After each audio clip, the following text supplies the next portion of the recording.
Good morning, colleagues. Specifically, Mr. Hindel, Mrs. Rakulote, thank you for introducing me. And Prof. Talukaba, I'm always so relieved when somebody starts off with an opening remark at a summit. And you mention a couple of key terms that I also have in my little presentation. My presentation isn't long. I'm a social scientist. I like to start off with this. Those of you who have been to psychotherapy may know that there is, thank you so much. I'm probably going to knock it off if it's over there. Thank you. There's a school of thought in psychiatry that challenged Freud, or Freudian approaches, in the form of Carl Jung. And at one particular event, Carl Jung was doing a presentation at a very large event, which included a couple of ex or former patients. And he asked the big question, why are we all here? Or maybe he did it in a German accent, why are we all here? And after a long silent period, because everybody's far too afraid to answer the great Carl Gustav Jung, one single little hand right there at the back raised up, and the guy with the speaker ran there, and it worked. And he held it up to the man to answer, and he said, "Doctor, Professor, I think it is because we are not all there."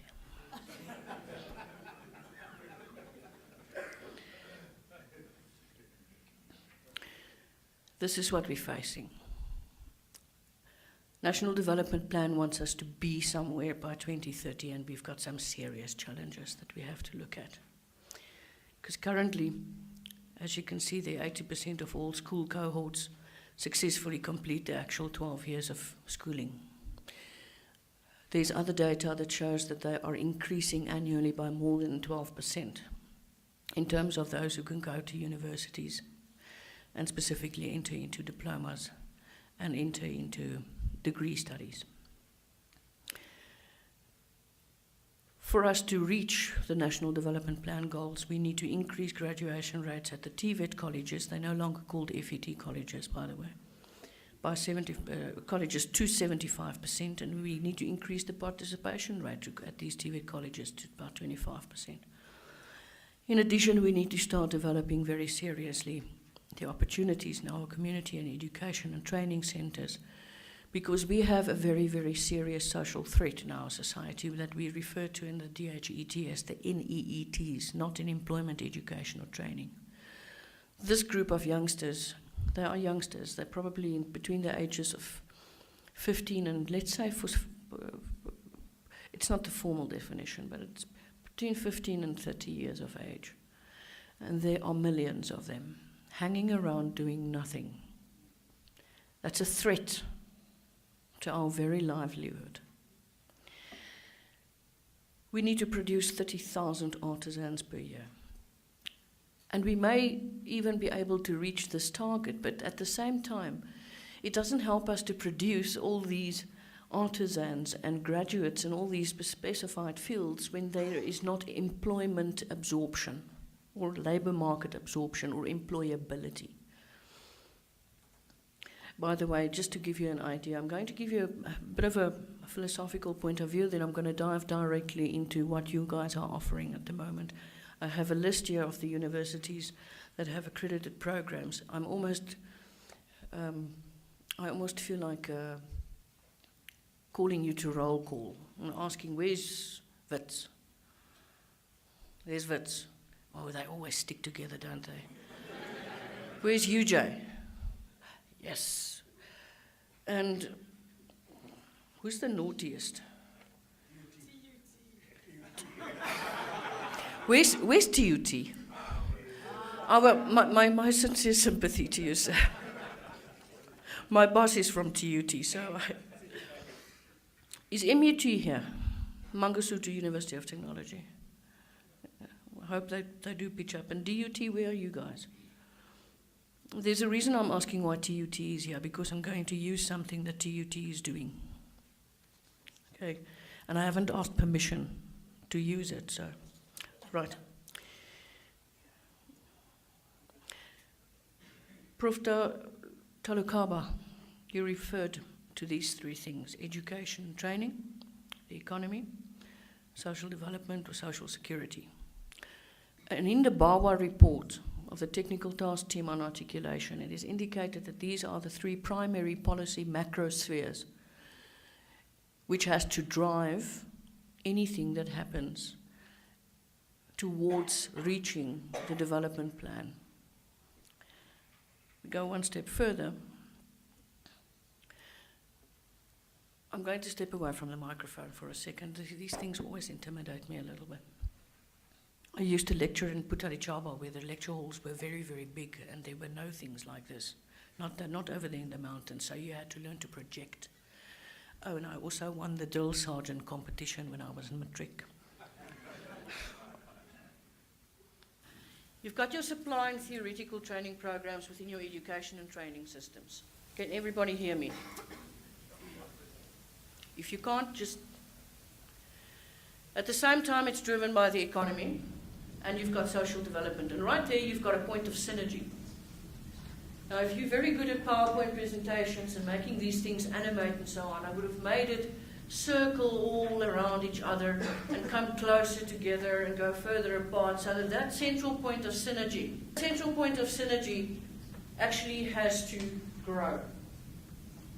So the more these three sectors communicate and interact with one another, align their policies, the more of an integrated system we're going to have and the more of an articulated system we're going to have. Because without an integrated and articulated system, we cannot possibly, humanly, within universities, within the resources available, produce the numbers that Bob referred to. It's too late now. So we need to find a way, all of us, not only you, engineers. We can go through the occupational framework, organizing framework for occupations list. All of you need to see if you can find a way to upskill and reskill what is already out there in the short term. Okay. Societal development. There's a demand for structures and infrastructure. Everything in the SIPs, in every one of the 18 SIPs, has got you directly involved in it. SIPs is not going to happen without construction management and construction project management. Just as a point of thought, I do not know anything about construction, and you will see that later. I can't even get my bullets to line up. But the point being, the economy will drive the demand for people in your profession with your particular skills. But at the same time, the economy, the workplace, is going to have to be the place where you have to do the whopping 4 years of workplace-based learning. Workplace-based learning, we do not refer to WIL anymore, because you've got work-integrated learning, experiential learning, you've got a whole plethora. And what we're doing at the department at the moment, we've had a recent meeting with the Department of Labour. I think I should go back to the microphone just for a second. We are currently reviving or revising the so-called workplace-based learning program regulations, funding regulations, to see if we can find a way, because I think, as far as I know, in terms of the 4-year candidacy, you're sitting with the same problem that the engineers are. And this is probably one of the reasons why you've got a lot of people who may be graduating but not actually professionally registering. And that is the non-funding of the 4-year workplace-based learning, the candidacy phase. If you go and study for 4 years, and you have to go and do another 4 years of workplace-based learning, and let us say there's no break in that process, you're already 28. You're probably already married, or at least you have at least one child, at least that you know of, mindful of the fact that I see very few women.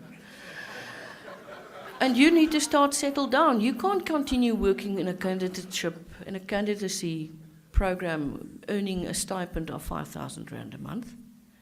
There's no way. And if you come from a historically disadvantaged community, you can know that that entire family of yours that has been paying. I always said this to my students in Putari Chaba. Guys, that 3-year bachelor's degree of yours doesn't come with a BMW key attached to it. And your parents and your uncles and your aunts who all paid for you to go to university because NSFAS didn't cover you, are going to require of you to now work, earn money, and now pay for other kids in the family to go and work. Now you're wobbling along on a 4-year candidacy and you can't get a decent job. So this is a serious problem. Let's move on. And I've taken this from aspects of Act 48 of 2000. I need to ask an immediate question. Are you guys a statutory council? Are you registered with SAQA? Let's see if the designations you have on your website is what you registered with SAQA. But that's the point. Short slide, you can see and we recognize in the DHET, we recognize that construction managers are and construction project managers are in very, very short supply. This is what I found on your website. This is your present situation. The professional CPM, you need a BSc Honours with 4 years, a BTech with 5 years. Is that we, as the DHET, in order to advise you, need to understand what it is that you are producing. For instance, in the MBCHB project, we know exactly, and it is driven by the HPCSA. This is what you'll study, this is how long it's going to take you, and then you're going to do 2 years of this, and then another 2 years of that, and then finally, when you're nice and old, you can go and open your own practice. But this is what you basically have at the moment, according to your website. I did not find any reference specifically to construction health and safety, which I did pick up in the opening notes, or opening words, is quite a big issue at the moment. The phasing out of the BTech. I'm going to be perfectly honest with you. This was met with some significant resistance by the DHET. We were not very happy about this. I mean, why? If we were to go and look at, for instance, the Scandinavian models of polytechnic institutions, where they have the beautiful thing that we don't have in South Africa, where industry sponsors a candidate or a student, specifically in his research, and the intellectual property of that research belongs to that student and industry, not to the university, which makes it far easier to go and implement and market and apply what the research output, especially from a polytechnic or a so-called University of Technology or all technicon is. There have been sounds from some institutions indicating that they want to phase out the BTECs by 2018. I'll speak later about time and how long it takes and why 2018 is not at this stage a feasible year. It's too soon. Because quite simply, for those of you who are not in academia and do not work at universities, it takes a minimum of 1 year, if nothing goes wrong, to get a new qualification on your PQM and ready to roll with it. The Minister has not yet announced the date. He has to announce the date of the final phasing out, and he's not made any particular sounds in that regard. So there's 2 new options available to you. The one is you go the diploma, advanced diploma route, and I've taken those areas of specialization from the list of programs currently on the website of the council. Or you can go the Bachelor of Construction Management Technology route. And this is typically based, and I'll go into detail a little bit later on what TUT is doing in terms of, and what engineering, what EXA and the Engineering Council has done. Not only TUT, all the universities of technology has gone that route, and most of the comprehensive universities.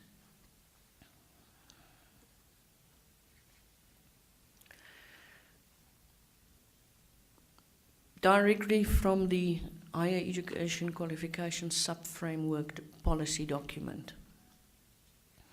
The purpose of the 360 diploma, vocational orientated, it includes professional, vocational, industry-specific knowledge, providing you sound understanding of general theoretical principles, etc., applied contextual knowledge.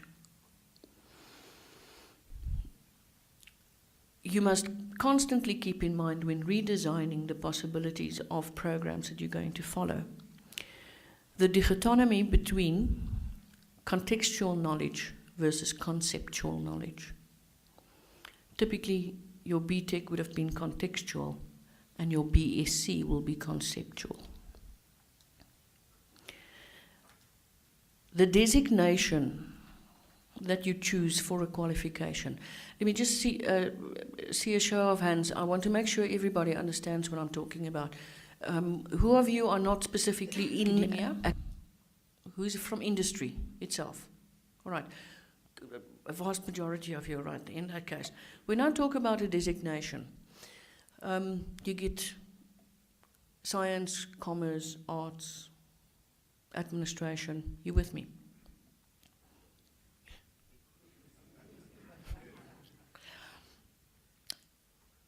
And then your specialization field would typically be in, for instance, in your case, construction management, construction project management, building. When you choose a designation, the designation implies a certain, what I would refer to as an Unterbaum, a foundation of, or it is embedded in a certain epistemological content. A typical example would be, if you have a Master of Ceramic Design, and I know I'm now treading outside your field of expertise. Let's say you've got an MTech in ceramic design. That MTech cannot suddenly become a Master of Science, because science implies a specific epistemological foundation through which you're going to do research, which is different from arts, which is different from commerce, which is different from administration, which is different from health. We can go on and on and on.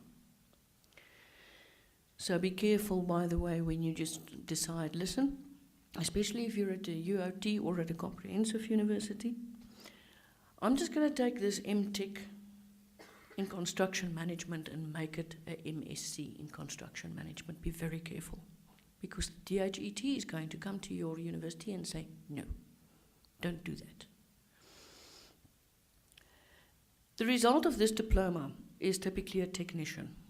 The rule of thumb is one professional needs at least 2 technicians and 2 technologists in support of that professional.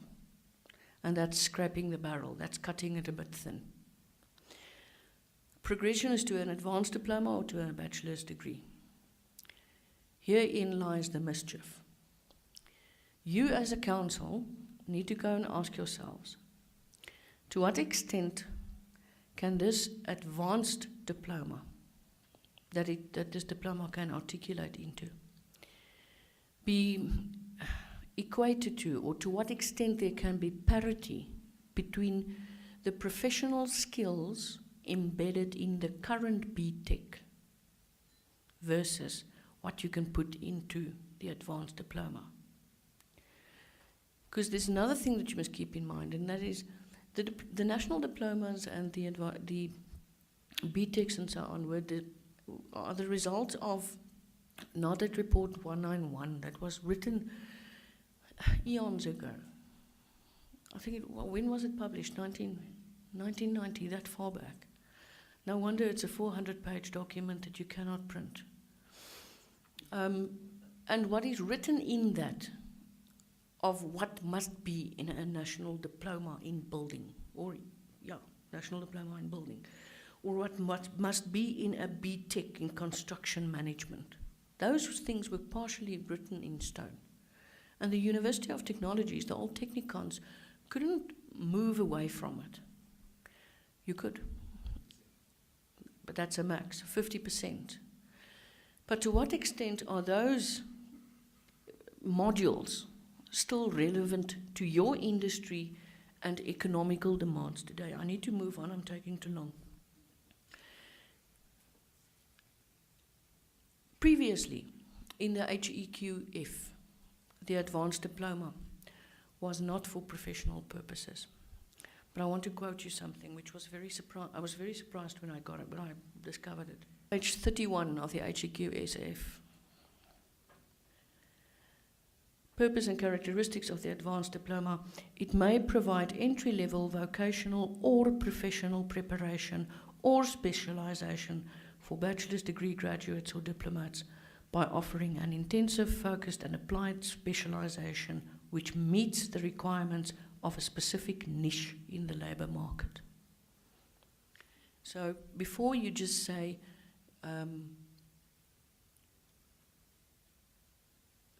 the advanced diploma can never be the same as a BTEC because the BTEC was a one-year degree, ask yourself, what is the purpose of the HEQSF advanced diploma in itself? What is the nature of this animal? And then ask yourself to what extent you can develop this so that it meets industry requirements. And there's a reason I'm saying it.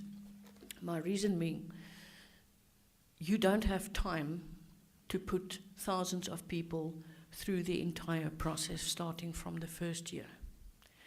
This advanced diploma could be an opportunity, a lucrative one, and a quick one, through which the current universities accredited to offer these programs can develop more construction managers and construction project managers. So don't throw this away as a stupid option. It is not a replacement of the BTEC. The BTEC is going to stop being offered. For those of you in industry, it does not mean that your BTEC is no longer valid. The BTEC will remain valid until the last person with the last BTEC in this country passes away. Okay. It's amazing how people misinterpret certain things. The same with your MTech. Okay. By the way, I do have bad news for the guys with the current MBA. Here's our other option. EXA went and looked at what exactly is being offered in the diplomas and what is offered in the BTECs. And they came up with this. A 3-year, 360, but in most cases, even though we as a department will only fund 360, the program design exceeds 400 credits, particularly due to the workplace-based learning aspects of it. In the example I brought with me today, it's 422 credits. The purpose of the example or the alternative that EXA then approved was the Bachelor of Engineering Technology, the BEng-Tech. And it was agreed to by the universities that are offering engineering programs. It was endorsed by EXA. There was agreement on exactly what that thing is, exactly what designation it will lead to what extent, and they only have to do 3 years, to what extent that is going to address everything that you require in a professional. And we suggest that you consider this as a very serious option. One of the reasons being, it's going to legitimize what universities are going to submit to the department for PQM clearance. Okay. You can see there what it will involve. And it will produce the same technologist as the B.Tech did. Progression, PG Dip, or the honours. Let's go back to that slide.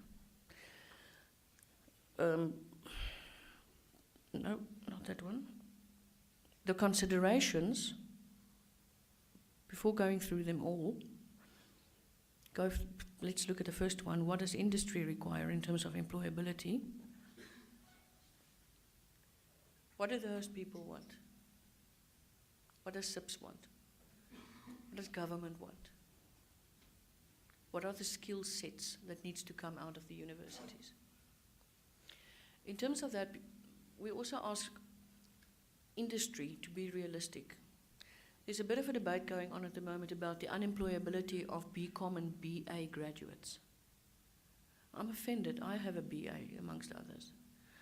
And yes, it wasn't part of my training program to know how a photocopier, other than the ones that was at the UP library at the time, works.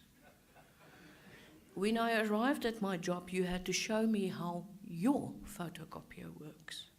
Because I did my photocopies on a Minolta, and yours is a Toshiba. Okay? I did not know how to do ream binding because I never had to do ream binding. I had to staple my assignments specifically in the top left corner and leave out any other form of cover because it irritates the professor. So you need to be realistic about what you expect a person to be learning in a degree program.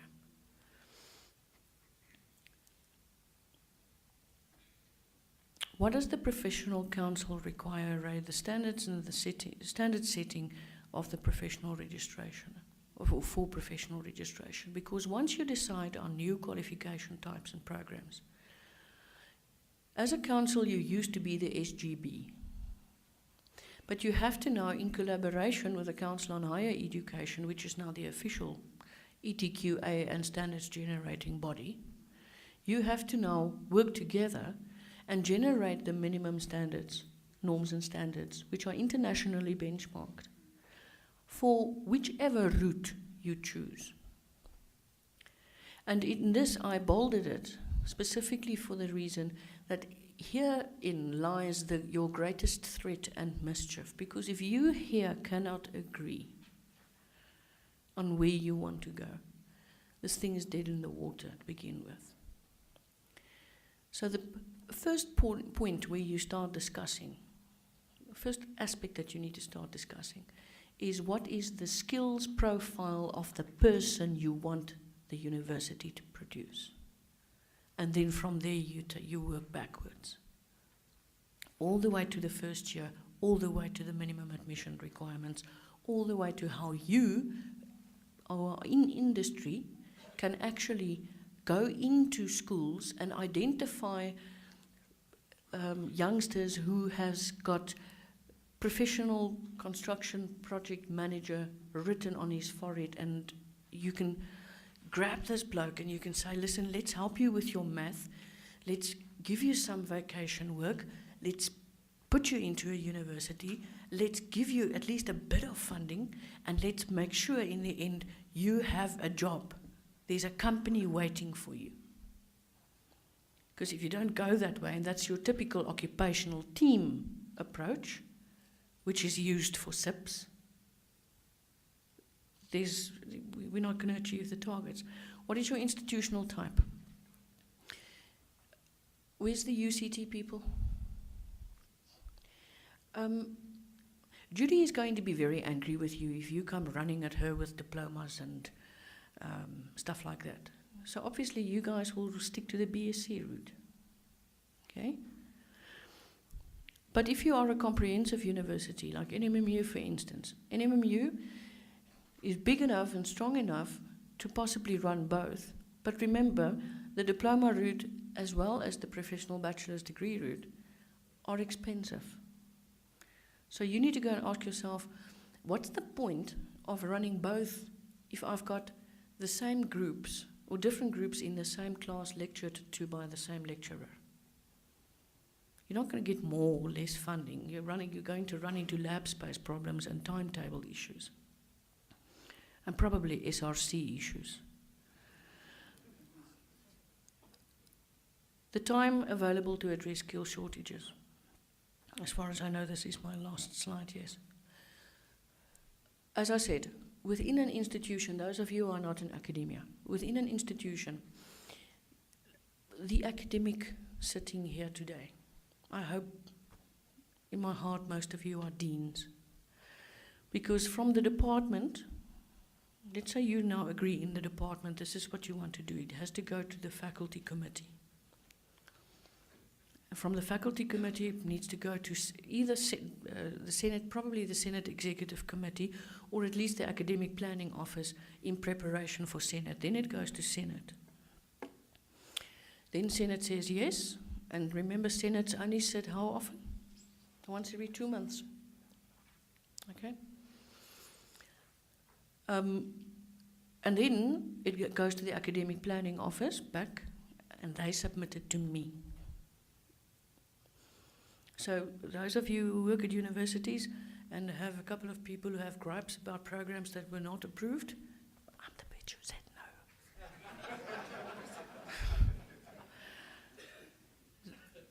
It comes to me and we have a committee, a PQM clearance committee that meets once a month.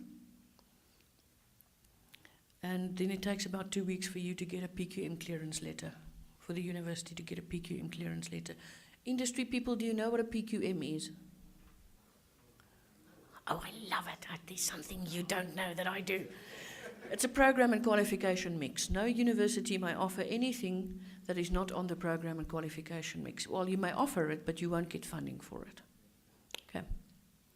So all the university's qualifications and programs inside those qualifications, or programs leading to those qualifications, are on that PQM, and it must be signed off by the minister, and it's a contractual agreement between the minister and the council of the university. Now it goes to the CHE for accreditation. Once received by the CHE, it goes to 2 assessors. Now it comes back from the 2 assessors. Now let's just assume nothing goes wrong. Nowhere. It's yes every time. Nothing goes back and say tweak this, change that. Then it goes back to the accreditation committee, who then considers the recommendations of the assessors. Then the accreditation committee makes a recommendation to the Higher Education Quality Committee board. Now, let's say, and they meet only 4 times a year, 4 or 5 times a year, okay? And because they only meet for 2 days, it can be that the agenda for the next meeting is already full, so your new application is jumped to 4 months from now. Okay. Now they inform you that it has been accredited and they copy us. 11. Now we look at your institution and we look at your annual report and we see, there's something going wrong here. This university has recently been placed under administration, or this university has recently lost half of its buildings due to student action. You cannot offer this program. We will not put it on your PQM. It rarely happens. But let us now say, yes, you then received final step 12, a letter from the DHET signed by Dr. Parker saying this program is now on your university's PQM. You may offer it. You can get that letter at any time of the year, but I guarantee you, if you get that letter after May at any institution, you shall not be offering it the next year. So do you see how difficult it is to introduce completely new things? I'm going to rest at that and maybe make more comments when you have questions, because I hope you have a lot.